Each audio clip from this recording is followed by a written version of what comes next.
Welcome, lambs. Welcome to your favorite segment, Florida Man Fridays. If you're new here, my name is Kai, and this is Love and Murder, Heartbreak to Homicide. In today's Florida Man Friday, I have 3 short cases for you, all of which are going to leave you scratching your head. But first, I want to remind you that this episode and all my episodes are sponsored by my lambs in Patreon. Patreon.com/Love and Murder. If you want to support Love and Murder, then go ahead and join Patreon or any one of my supporters clubs. The links are in the show notes below. In the meantime, let's just get into this Florida Man Friday.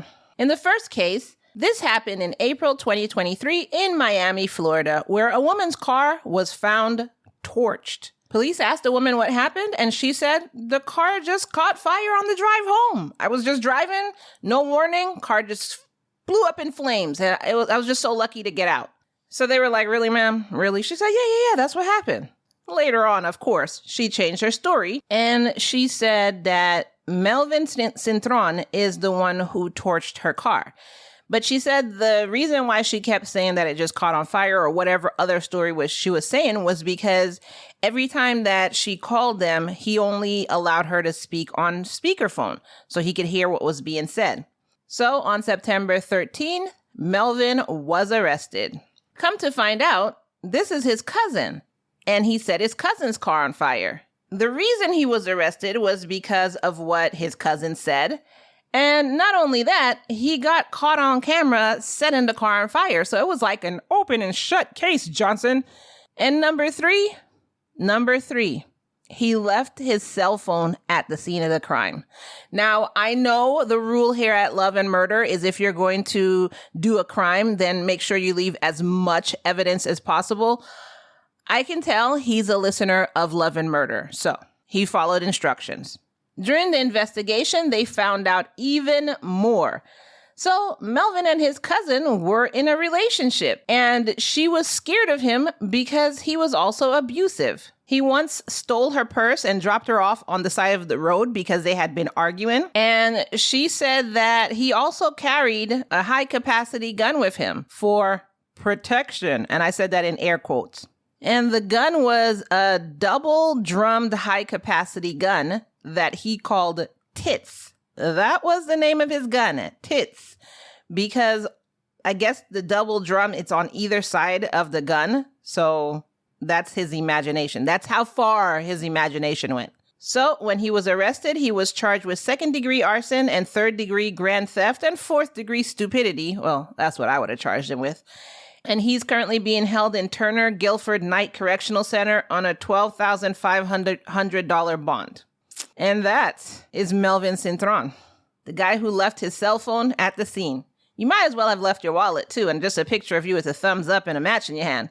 The next case that I have for you is a Florida man who set his bed on fire because, wait for it, he wanted to get the nurse's attention because, that button doesn't work. In February of 2020, how many 2020s was that? In February of 2020, 75-year-old John King admitted to setting a plastic bag on fire because he thought it would get the attention of the nurses. He said he had been asking them to bring him some clothes and they'd been ignoring him. Maybe they were ignoring you because you didn't need your clothes right now, but maybe they weren't finished examining you. Maybe they were busy with other patients, maybe who had a worse issue going on than you. Patience. He had actually been admitted to the New Smyrna Beach Hospital for respiratory failure. So he was having a problem breathing, but he couldn't stay still. If you have a problem breathing, don't you just try and not move as much as possible? But you had enough oxygen to set your bed on fire? Are you serious? His hospital roommate told authorities that John initially set something on fire, but he had convinced him to put it out. Like, dude, we're in a hospital. Don't you see that oxygen tank right there? What are you trying to do? Kill us all?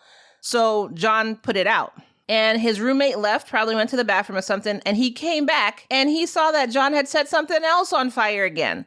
That's when he called hospital staff using the emergency button and told them, quote, the bleep in here just lit his bed on fire. I can't breathe. The smoke is in the room. So hospital staff ran over to the room, used a fire extinguisher to extinguish the flames. Let's be honest. Really, I read it was a nurse who did that.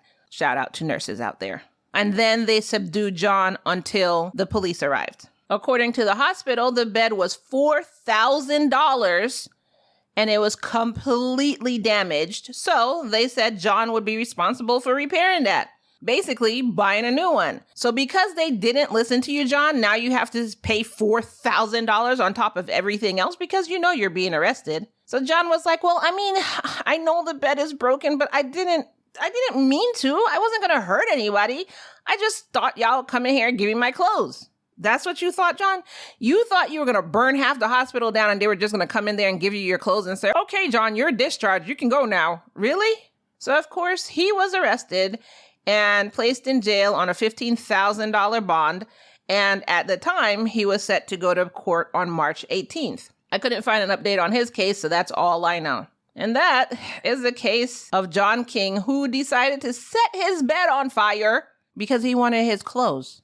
What is wrong with people? And the last case that I had for you happened in October of 2016, where firefighters, you know what I just realized? And I honestly did not do this on purpose. All of the cases are arson in Florida.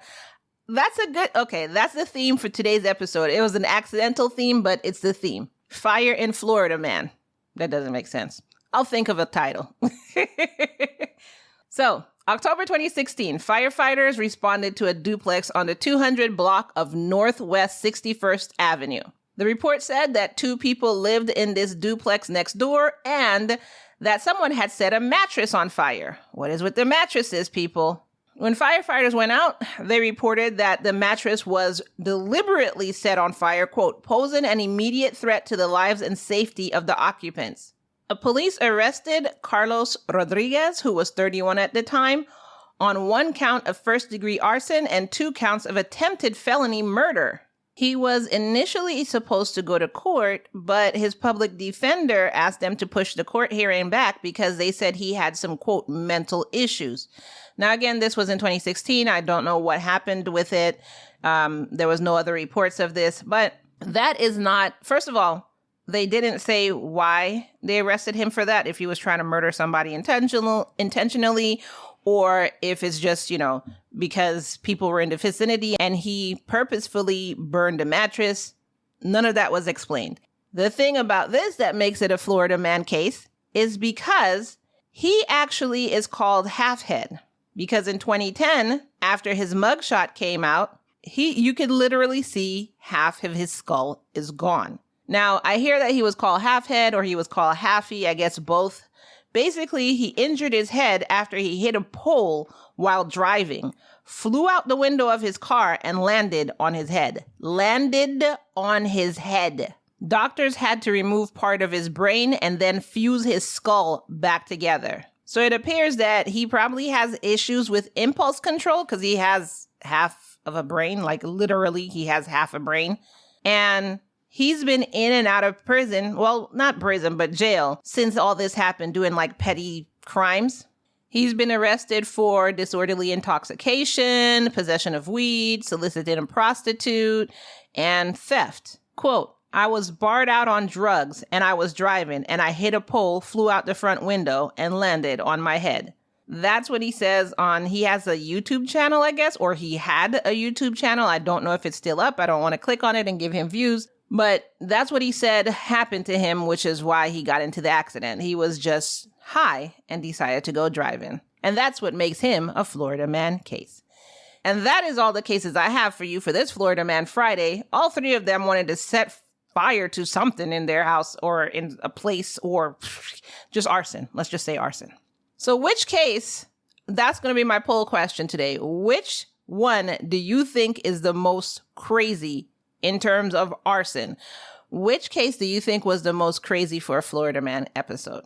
And speaking of polls, let's get into your poll for last week's Florida Man Friday. This one was, if you remember, a Florida woman was arrested for slapping her mom with grits. And then another one was someone had broken into somebody's house and was just cooking breakfast. And when the person woke up, they were like, no, just go back to sleep. Shh. So my question was, what would you do if you woke up to some stranger cooking in your house? The option was call 911 or ask them to make me some. 100% of y'all said that you would call 911. And as for your comments, someone just named said, the guy sounds like Brother Man from the 5th floor on Martin. Nothing. Just chilling. If you know, you know. Anyways, I also asked you to share the weirdest law from your state or country.